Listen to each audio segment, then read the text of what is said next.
সবাই যখন টাকার লোভে অন্ধ তখন এক দরিদ্র রাখাল বালক এমন এক সিদ্ধান্ত নিল যা দেখে খোদ কোটিপতি মালিকও অবাক হয়ে গেলেন। কেন একটি সাধারণ সিদ্ধান্ত তাকে পুরো শহরের ধনী ব্যক্তিতে পরিণত করল? আর এই প্রশ্নের উত্তর জানতে পুরো ভিডিওটি ধৈর্য সহকারে দেখুন। আশা করি আজকের এই ভিডিওটি জীবনকে দেখার দৃষ্টিভঙ্গি পাল্টে দেবে। অনেক আগের কথা, এক শহরে এক ধনাঢ্য ব্যক্তি বসবাস করতেন।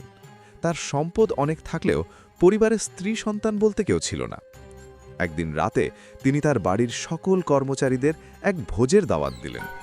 আহার শেষে তিনি প্রত্যেকের সামনে দুটি জিনিস রাখলেন, একটি পবিত্র কোরআনের কপি এবং অন্যটি প্রচুর টাকায় ভরা একটি থলে।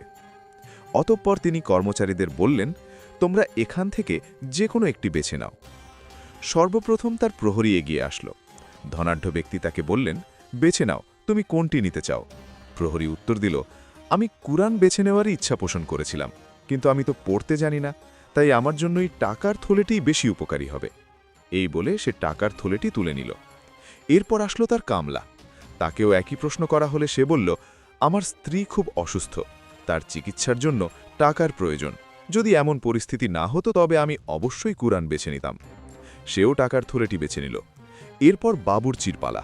সে বলল, কুরআন পড়া আমার কাছে খুবই প্রিয়, কিন্তু আমি কাজে এত ব্যস্ত থাকি যে পড়ার একদম সময় পাই না, তাই আমি টাকার থলেই নিচ্ছি। সবার শেষে এলো এক কিশোর রাখাল বালক। ছেলেটি ছিল অনেক দরিদ্র। ধনাঢ্য ব্যক্তি তাকে বললেন, হে তরুণ, তুমি কোনটি বেছে নিবে? রাখাল বালকটি বিনীতভাবে উত্তর দিল, এটা সত্য যে আমি অনেক দরিদ্র, কিন্তু আমি এই পবিত্র কুরআনই বেছে নেব। ধনাঢ্য ব্যক্তি কিছুটা অবাক হয়ে কারণ জিজ্ঞেস করলে রাখাল বলল, আমার মা আমাকে শিখিয়েছিলেন, মহান আল্লাহর কাছ থেকে পাওয়া একটি শব্দ দুনিয়ার সকল সোনার চেয়েও দামি এবং মধুর চেয়েও মিষ্টি। অবশেষে রাখাল বালকটি কুরআন হাতে নিল।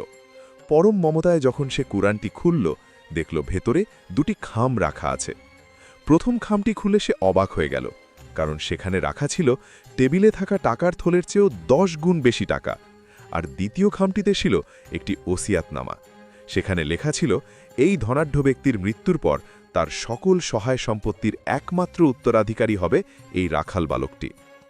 উপস্থিত সবার উদ্দেশ্যে ধনাঢ্য লোকটি তখন বললেন, মনে রেখো, যে ব্যক্তি আল্লাহ তাআলার প্রতি সুধারণা রাখে এবং তাকে অগ্রাধিকার দেয়, আল্লাহ তাকে কখনোই বঞ্চিত করেন না। তো আজকে এই ইসলামিক শিক্ষণীয় গল্পটি কেমন লাগলো অবশ্যই জানাবেন। আর এরকম আরও ইসলামিক শিক্ষণীয় গল্প শুনতে ভিডিওটিতে লাইক দিয়ে আমাদের চ্যানেলটি সাবস্ক্রাইব করে রাখুন।